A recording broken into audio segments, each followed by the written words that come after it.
नमस्कार, मैं डॉक्टर कंचन शुक्ला अपनी स्वरचित कहानियों और कविताओं के चैनल आत्ममंथन में आज आपके सामने अपनी एक स्वरचित कहानी लेकर के उपस्थित हुई हूँ। कहानी का शीर्षक है खूबसूरती की सजा।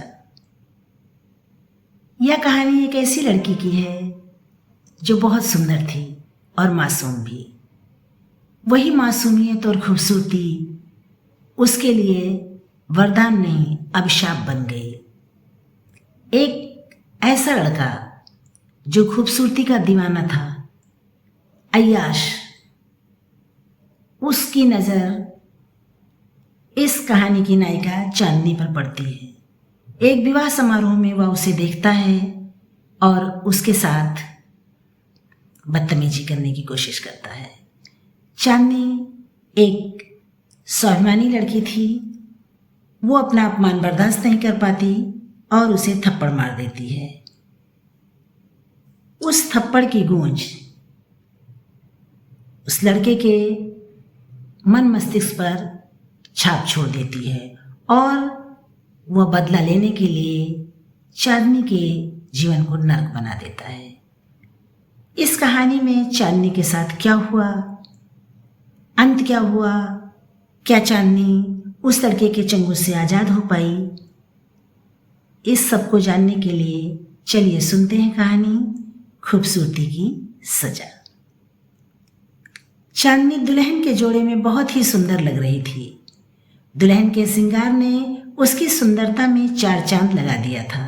उसकी सहेलियां तारीफ किए जा रही थी।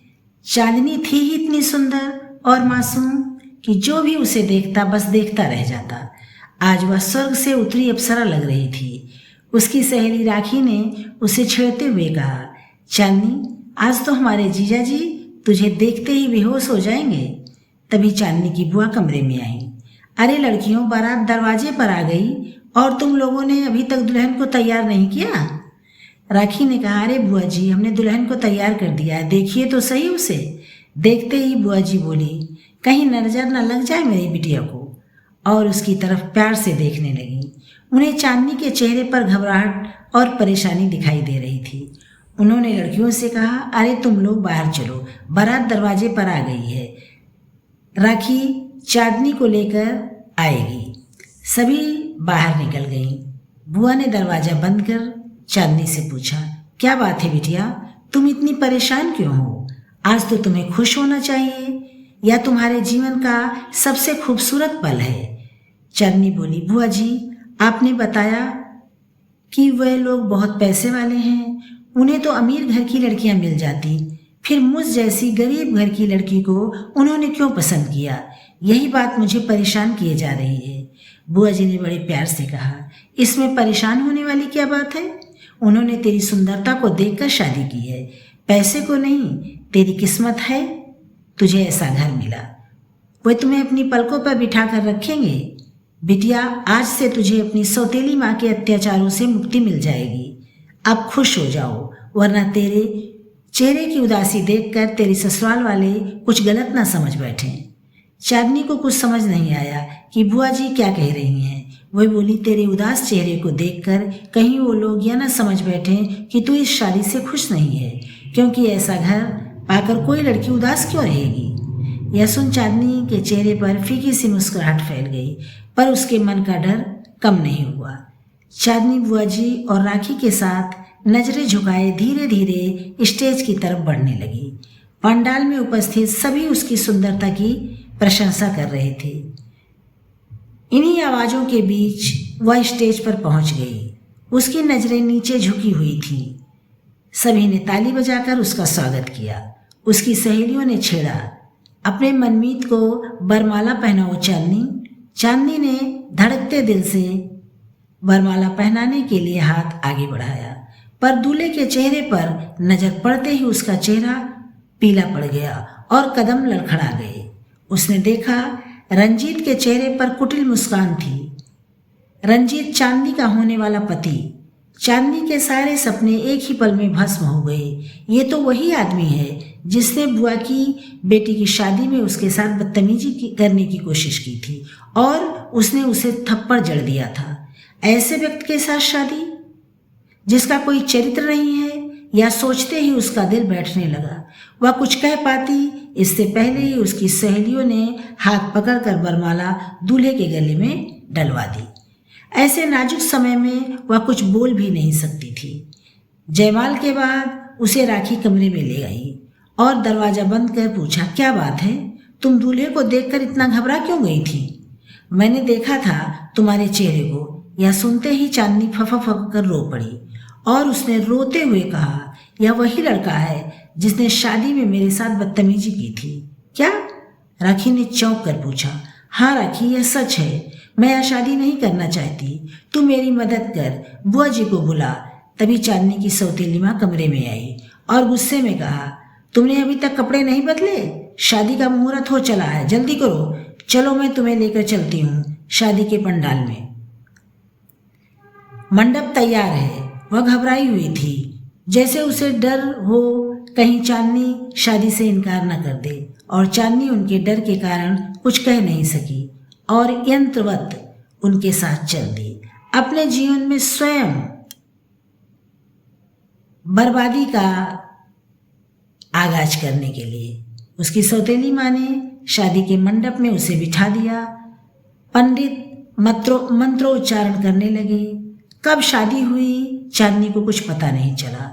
शादी संपन्न हो गई और विदाई की बेला आ गई। चांदनी को ऐसा लग रहा था जैसे बहुत धूमधाम से उसके जनाजे को विदा किया जा रहा है। उसकी बुआ, सहेलियां सब उससे लिपट कर रो रही थी, पर आज विदाई के समय भी उसकी आंखों में एक बूंद भी आंसू नहीं था, क्योंकि उसकी आंखें जानती थीं कि अब उसे जीवन भर रोना ही है। वह एक नर्क से विदा होकर दूसरे में प्रवेश करने जा रही थी। उसके सोचने समझने की शक्ति लुप्त हो गई थी। उसकी हालत ऐसी थी जिसका सब कुछ लूटकर ऐसे स्थान पर छोड़ दिया गया जहां चारों ओर तपता हुआ रेगिस्तान हो। ऐसी मना स्थिति के साथ उसने ससुराल की दहलीज में कदम रखा। सासू माँ ने आरती उतारी। चांदनी ने चावल के कलश को पैर से गिराकर गृह प्रवेश किया। चांदनी की मुंह दिखाई की रस्म शुरू हुई। सभी उसकी सुंदरता की तारीफ कर रहे थे, पर चांदनी को आज अपनी सुंदरता की तारीफ अच्छी नहीं लग रही थी। वह सोच रही थी कि यही सुंदरता तो उसके लिए अभिशाप बन गई। तभी उसने सुना उसकी ताई सास कह रही थी, शोभा, तुम्हारी बहू तो अप्सरा की तरह सुंदर है, इसकी नज़र उतार देना, किसी की नज़र न लग गई हो। इतनी सुंदर और प्यारी सी गुड़िया कहाँ से तुमने खोज ली? इसकी सुंदरता पर ही तो शादी की है भाभी, वरना इसका खानदान हमारी बराबरी का नहीं है। ताई सास ने उसकी सास को डांटते हुए कहा, तुम्हारा दिमाग खराब हो गया है क्या, जो बहू के सामने ऐसी बातें कर रही हो? क्या तुम्हारे पास पैसे की कमी है जो और चाहिए? आज के जमाने में संस्कारी बहू मिल जाए तो समझो खजाना मिल गया। तभी चांदनी के ससुर की आवाज आई, भाभी आप किसे समझा रही हैं? इनके लिए पैसा ही सब कुछ है। शोभा जी गुस्से में बोली, नहीं बहू के सामने आप मेरा अपमान कर रहे हैं। वहाँ का माहौल तनावपूर्ण हो गया। तभी चांदनी की जेठानी ने कहा, पापा जी आपको कोई बाहर पूछ रहा है। शायद यही तरीका था बहस को समाप्त करने का। उसके ससुर जी बाहर चले गए और बात वहीं समाप्त हो गई। तभी उसकी जेठानी ने बड़े प्यार से चांदनी से कहा, चलो मैं तुम्हें तुम्हारे कमरे में पहुंचा दूं। वह भी एकांत चाहती थी, तुरंत उनके साथ चल पड़ी। वह उसे एक कमरे में ले गई जो दुल्हन की तरह सजाया गया था। उस कमरे में सुख सुविधा का सारा सामान मौजूद था। उसकी जेठानी बोली, यही तुम्हारा कमरा है, यहाँ आराम करो, मैं थोड़ी देर में आती हूँ। और वह कमरे से बाहर निकल गई। चांदनी बिस्तर पर बैठ गई। थकान और तनाव से उसके सर में दर्द होने लगा था। अब आगे क्या होगा यही सोचकर वह डरी हुई थी। थोड़ी देर बाद कमरे का दरवाजा खुला। वह उठकर खड़ी हो गई। उसने देखा उसका पति लड़खड़ाते कदमों से उसकी तरफ बढ़ रहा है। यह शराब भी पीते हैं, यह सोचकर वह और भी सहम गई। रंजीत बिस्तर पर बैठ गए और चांदनी का हाथ पकड़कर एक झटके से अपने बगल में बिठा लिया और बेशर्मी से बोला, अब मुझे थप्पड़ मारो, तुमने ऐसा करके मेरा अपमान किया था। मैंने उस अपमान का बदला लेने के लिए तुम्हें ऐसी गुलामी की जंजीरों में जकड़ा है जिसे विवाह कहते हैं। अब तुम मेरी हर जायज नाजायज बात मानने के लिए बाध्य हो। अब मैं हर दिन तुम्हारे गुरूर और स्वाभिमान को तोड़ूंगा और तुम कुछ कर नहीं पाओगी। ऐसा कहते हुए रंजीत ने उसे बिस्तर पर धकेल दिया और लाइट बंद कर दी। उसके अस्तित्व को तार तार करने लगा। समाज की नजरों में यह पति का अधिकार था। चांदनी का शरीर और आत्मा दोनों ही लहूलुहान होकर असहनीय दर्द से तड़प रहे थे। रंजीत अपनी मनमानी करके सो गया, पर चांदनी की आंखों में नींद नहीं थी। उसकी आंखों में आंसुओं का सैलाब उमड़ा हुआ था। फिर पता नहीं कब उसे नींद आ गई और वह नींद की आगोश में समा गई। सुबह जब उसकी नींद खुली तो रंजीत कमरे में नहीं थी। तभी उसकी जेठानी कमरे में आई। उसकी हालत देखकर वह समझ तो गई कि यहाँ क्या हुआ होगा। उन्होंने लेकिन कोई सवाल नहीं किया। शायद ऐसी स्थिति का भान उन्हें पहले से ही था। जेठानी ने सिर्फ इतना ही कहा, तुम तैयार हो जाओ, कुछ लोग तुम्हें देखने आए हैं। वह चुपचाप तैयार होकर उनके साथ चल दी। शाम तक वह उन लोगों के साथ नीचे रही। तभी उसकी सास ने कहा, अब तुम अपने कमरे में जाओ। यह सुनते ही उसे रात का मंजर याद आ गया। उसका पूरा अस्तित्व हिल गया, पर वह कुछ बोल नहीं सकी। उसे सिर्फ यही याद आ रहा था कि अब फिर उसे उसी नर्क में भेजा जा रहा है जो कल रात वो भोग चुकी है। उस रात फिर रंजीत ने अपनी हैवानियत दिखाई। उसकी चुप्पी ने रंजीत को और भी वैसी बना दिया। वह यह सब सहने के लिए मजबूर थी। वह जाती तो कहाँ जाती, मैके में सौतेली माँ का अत्याचार और ससुराल में रंजीत का। उसकी ससुराल में और सब बहुत अच्छे थे, पर रंजीत ऐसे क्यों थे उसकी समझ से परे था। घर के बाकी लोगों का व्यवहार उसके साथ बहुत अच्छा था, बस उसके पति का व्यवहार ही असहनीय था। देखते देखते उसके विवाह को 6 महीने बीत गए। चांदनी ने अपने मधुर व्यवहार से घर के सभी लोगों का दिल जीत लिया, पर रंजीत के स्वभाव में कोई परिवर्तन नहीं आया। वह चांदनी पर अत्याचार करता और अब वह उस पर हाथ भी उठाने लगा था। चांदनी की हालत देखकर उसकी जेठानी ने सास से इस विषय में बात करनी चाहिए, तो उसकी सास ने जेठानी को यह कहकर चुप करा दिया कि यह पति पत्नी के आपस की बात है, तुम बीच में ना पड़ो। तब से जेठानी ने भी चुप्पी साध ली। चांदनी अपने ऊपर होने वाले अत्याचार से तंग आ चुकी थी। उसने सोच लिया कि वह आज अपनी जेठानी से रंजीत के विषय में बात करेगी। चांदनी दोपहर को अपनी जेठानी के पास गई। जेठानी ने बड़े प्यार से उसे अपने पास बिठाया और उससे बातें करने लगी। तभी चांदनी ने धीरे से कहा, भाभी, मुझे आपसे कुछ जानना है। मुझे विश्वास है आप सच बताएंगी। जेठानी ने लंबी सांस लेकर कहा, पूछो। भाभी, इन्होंने मुझे बताया कि शादी मुझसे बदला लेने के लिए की गई थी। क्या यह बात सच है और ये बात आप जानती हैं? जेठानी ने सीधा सा जवाब दिया, हाँ पता है। इसका मतलब मेरी बर्बादी में सभी शामिल हैं? हाँ, तुम ऐसा कह सकती हो, पर यह पूरा सच नहीं है। तो आज आप पूरा सच बता दीजिए। वह कहने लगी, देवर जी जब शादी से लौटे तो वे बहुत गुस्से में थे। उन्होंने माँ जी से बदला लेने के लिए शादी करने की बात कही, पर उनकी यह बात किसी ने नहीं मानी, तो उन्होंने आत्महत्या करने की कोशिश की। हम लोग यह जानते थे कि यह सब नाटक है, पर माँ जी ने उसे सच माना और शादी के लिए तैयार हो गई। सब ने बहुत विरोध किया, पर माँ जी के सामने किसी की नहीं चली। हम लोगों ने सोचा जब देवर जी तुम्हें देखने जाएंगे तो तुम खुद ही शादी से इनकार कर दोगी, पर वहां भी तुम्हारी माँ ने साजिश रची। यह बात हम नहीं जानते थे। चांदनी ने पूछा, पर आप लोगों की बात माँ ने क्यों नहीं मानी? जेठानी जी ने बताया, मेरे पति सौतेले बेटे हैं और सारी प्रॉपर्टी नाना जी की है, इसलिए माँ जी का ही फैसला मान्य होता है और जो वो कहती हैं वही लोग मानते हैं। घर के बाकी लोग जानते हैं तुम्हारे साथ गलत हो रहा है, पर तुमने भी तो कभी विरोध नहीं जताया। फिर पति पत्नी के बीच दूसरा कैसे दखल देगा? बात तो आपने सही कही, इसमें गलती मेरी है। अब मुझे ही कुछ करना होगा। जेठानी जी बोली, तुम जो भी फैसला करोगी उसमें मैं, मेरे पति और पिताजी तुम्हारे साथ होंगे। धन्यवाद भाभी, मेरा साथ देकर रास्ता दिखाने के लिए। चांदनी अपने पति का इंतजार करने लगी। देर रात गए रंजीत एक लड़की के साथ शराब पीकर कमरे में आया। आते ही चांदनी से बोला, तुम बाहर जाओ, आज ये मेरे साथ कमरे में रहेगी।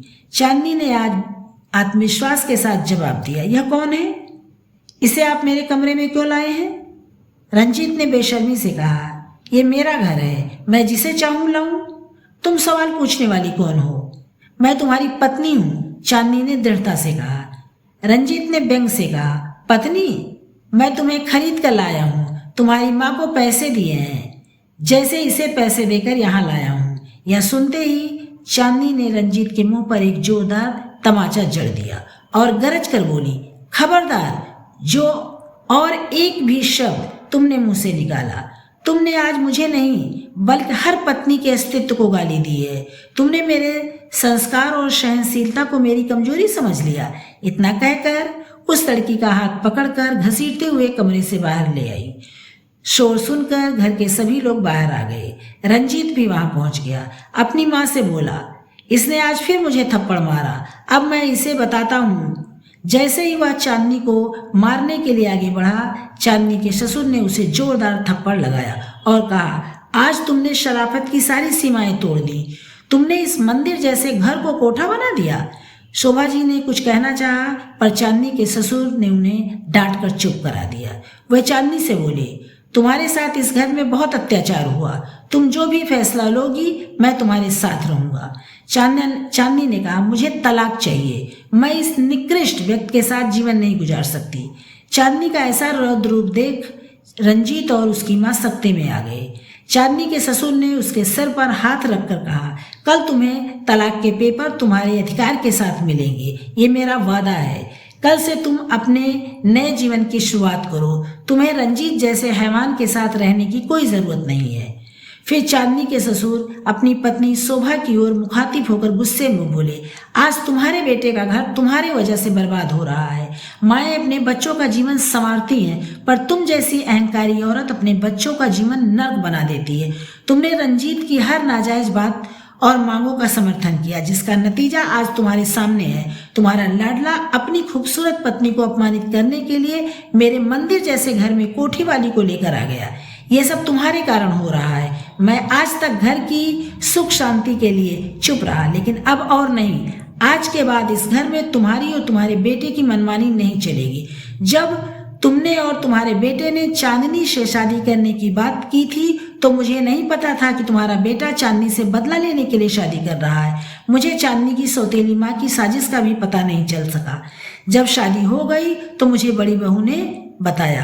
तुम लोगों की नीचता के बारे में जानकर मैं उस समय भी चुप हो गया, इसलिए कि मैंने सोचा कि चांदनी की सुंदरता और प्यार तुम्हें और तुम्हारे नालायक बेटे को हो सकता है बदल दे। अगर ऐसा हुआ तो मुझे भी खुशी होगी, पर ऐसा तो कुछ नहीं हुआ। तुमने और तुम्हारे इस नालायक कुल कलंकी बेटे ने तो शादी के पवित्र रिश्ते को ही अपमानित करना शुरू कर दिया, तो मुझे बीच में आना पड़ा। अब इस घर में तुम्हारे और तुम्हारे बेटे की मनमानी नहीं चलेगी। अगर तुम्हें अपने बाप की दौलत का इतना अहंकार है तो तुम इस घर को छोड़कर जा सकती हो। मुझे तुम्हारी जैसी अहंकारी और ईर्ष्यालु औरत के साथ नहीं रहना। मैं अपने बड़े बेटे, बहू और चांदनी के साथ इस घर में रहूंगा और चांदनी को तुम्हारे बेटे से आजाद करवाकर उसका एक पिता की तरह दोबारा कन्यादान करूंगा। यही मेरा प्रायश्चित होगा। फिर चांदनी के ससुर ने चांदनी से माफी मांगते हुए कहा, चांदनी बेटा, तुम मुझे माफ कर दो। तुम्हारे जीवन को बर्बाद करने में शोभा और रंजीत के साथ साथ मैं भी जिम्मेदार हूँ। आज के बाद रंजीत तुम्हें छू नहीं ले सकता। तुम जो निर्णय ले चुकी हो उसमें हम तुम्हारे साथ हैं। चांदनी ने जब अपने ससुर की बात सुनी तो वो पिताजी कहकर अपने ससुर के कंधे पर सिर रखकर फूट फूट कर रो पड़ी। थोड़ी देर बाद जब वो संयमित हुई तो उसने एक आत्मविश्वास से भरी व्यंग्यात्मक नजर अपने पति पर डाली। उसके चेहरे पर व्यंग भरी मुस्कान थी। अपने पिता के कठोर निर्णय और चांदनी के आत्मविश्वास को देखकर रंजीत के पैरों तले की जमीन खिसक गई। उसने शर्म से अपनी नजरें झुका ली। शोभा के चेहरे पर भी घबराहट और शर्मिंदगी के भाव थे। वह समझ चुकी थी अब उनकी तानाशाही इस घर में नहीं चलेगी। शोभा जी मन ही मन अपने किए गए कर्म पर शर्मिंदा थी, लेकिन अब कुछ नहीं हो सकता था। वक्त उनके हाथ से रेत की तरह फिसल गया था। आज चांदनी ने अपने आत्मबल से अपने जीवन को एक नई दिशा दी थी। ये थी मेरी कहानी खूबसूरती की सजा। एक लड़की अगर किसी से शादी ना करना चाहे तो भी मजबूरी में उसे उससे शादी करनी पड़ती है। ना चाहते हुए भी वो उस रिश्ते को निभाती है, अपना सर्वस्व निछावर करती है, सोचती है कि चलो जो हुआ उसे छोड़कर हम आगे बढ़ते हैं, मैं प्यार और अपनापन दूंगी तो उसका पति, उसका प्रेमी उसके प्यार को स्वीकार करेगा और बदले में उसे भी प्यार और समर्पण देगा। जबकि ऐसा होता नहीं है। कुछ अहंकारी पति इस बात को नहीं समझते हैं और पत्नी को अपने पैर की जूती समझते हैं, जैसा रंजीत ने किया।